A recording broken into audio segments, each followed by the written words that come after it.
Hi, I'm Mike Simpson, the author of the Teach and Play World Music series, published by Rheingold Education. These resources are available at musicroom.com. There are 4 titles in the series: Teach and Play African Drumming, Teach and Play Samba, Teach and Play Gamelan, and finally Teach and Play Steel Pans. The aim of these resources is to show you how to teach a world music ensemble to your whole class. And they're based upon my experience of leading music workshops with Inspire Works, the World Music Workshop Company, where we deliver African drumming, samba, gamelan and steel pans to over 40,000 children each academic year. Each of these resources follows the same format. There's a book and a DVD. In the book there are 6 pieces which are broken down into little tiny chunks, basically how I would teach them as part of my workshops. There is also a lot of background information and cultural information for each piece, and there are some cross-curricular suggestions as well that you could be doing in your school.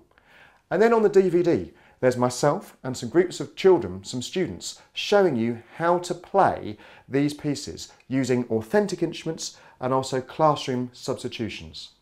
Have a look through these DVD clips, it will give you a good idea of how they work, and visit musicroom.com to go and buy the resources. The leader, the samba maestra, can do different hand symbols. That one, we've already learned, means stop. If I do that one, it means keep going. And what I'm going to do, I'm going to signal to each group to keep going while the rest stop. Shall we put everyone all together? Let's start with our feet. Ready? 3, 4, right, left, right. Shall we all start our patterns all at the same time together this time? Here we go, ready? After 4. 1, 2, 3, here we go. And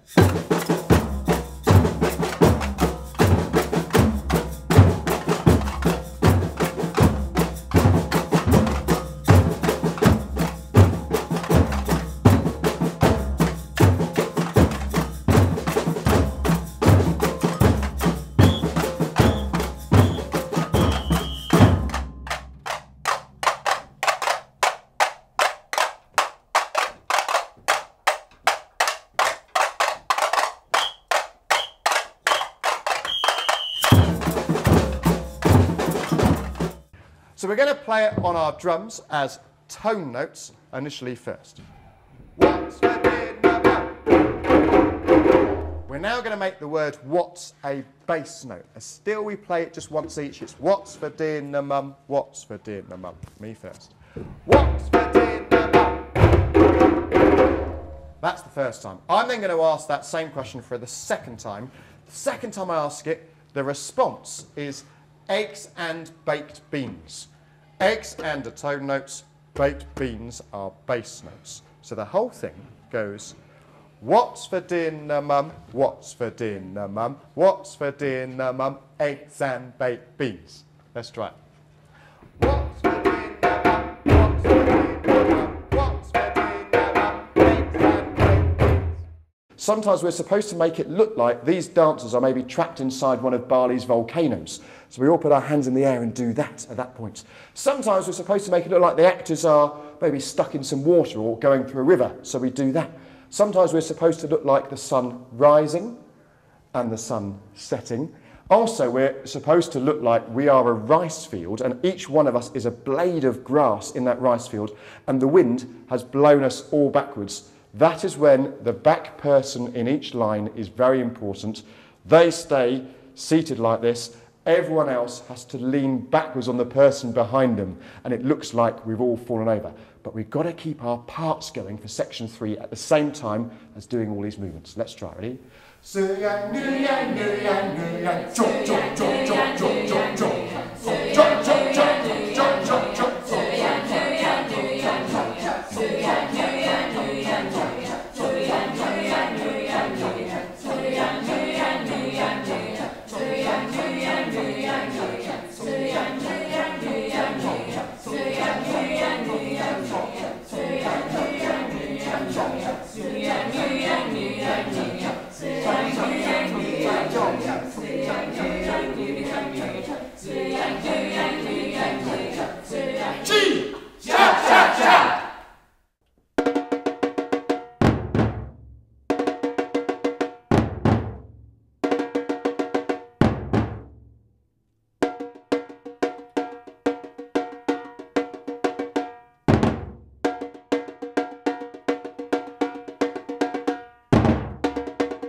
We're going to put everything we've learnt so far together so you can see how it all fits. And we're going to start with our ensemble before we go into our softer patterns. 5, 6, 7.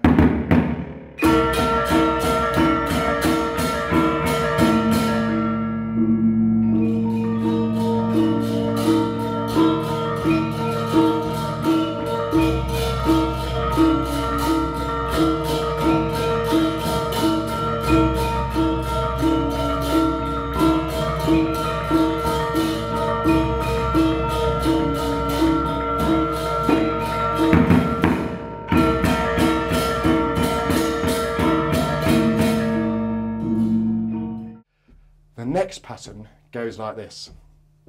1, clap, the gum boot dance. 1, clap, the gum boot dance. 1, clap, the gum boot dance. That's the rhythm. The body movement's a little bit harder. Let's just build it up slowly. We're going to start with a stamp. Ready? 1, 2, 3, 4. Stamp, clap, the gum boot dance. Stamp, clap, the gum boot dance. Stamp, clap, the gum boot dance. Stamp, clap, the gum boot dance. Stamp, clap, the gum boot dance. Stamp, clap, the gum boot dance. Stamp, clap, the gum boot dance. Stamp, clap, the gum boot dance. Stamp, clap, the gum boot dance. Stamp, clap, the gum boot dance. Stamp, clap, the gum boot dance. Stamp, clap, the gum boot dance. Stamp, clap, the gum boot dance. Stamp, clap, the gum boot dance. All right, that one's a bit harder, isn't it? So we're going to break that down a little bit. The stamp and the clap, really easy. It's the gum boot dance, which is harder. So, the is your left hand on the inside of your right leg. The gum is your right foot stamping on the floor. Boot is your left leg round the back of your right one, then your right hand hitting it. And then dance is a clap. So very slowly, the gum boot dance. The gum boot dance. The gum boot dance.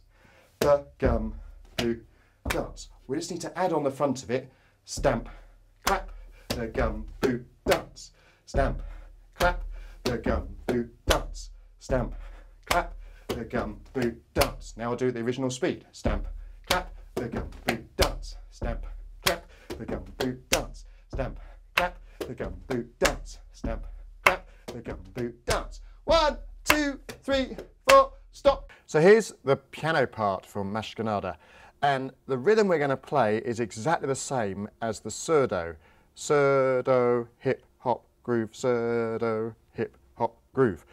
Our left hand's going to start on a low F, and we go surdo, hip, hop, groove, surdo, hip, hop, groove, surdo, hip, hop, groove, surdo, hip, hop, groove. Now we can simply play that twice, and that will fit brilliantly with the song. Or the second phrase, we can add in a little more complicated bit. Surdo, hip hop groove, surdo, hip hop groove, surdo, hip hop groove, surdo. So the whole thing sounds like this. 1, 2, 3, 4.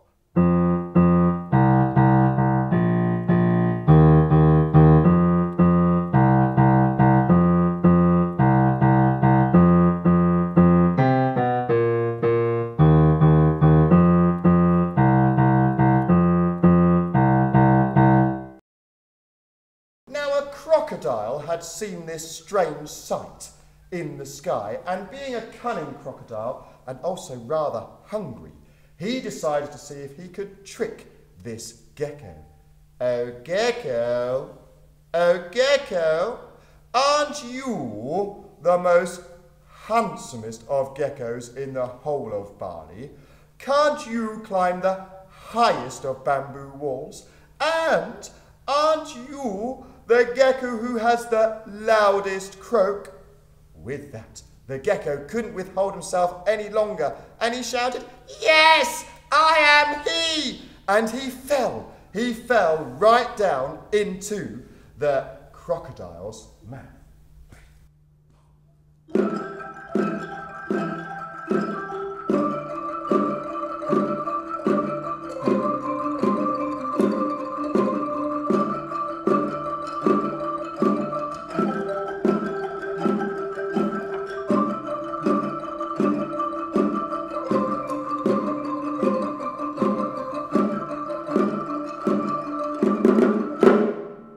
So, it appears our gecko is no more. But just then, an elephant came stomping through the rice field and he stamped on the crocodile's tail.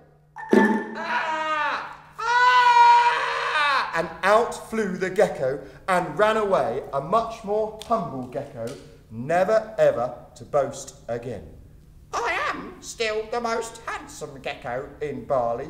Well, nearly never boast.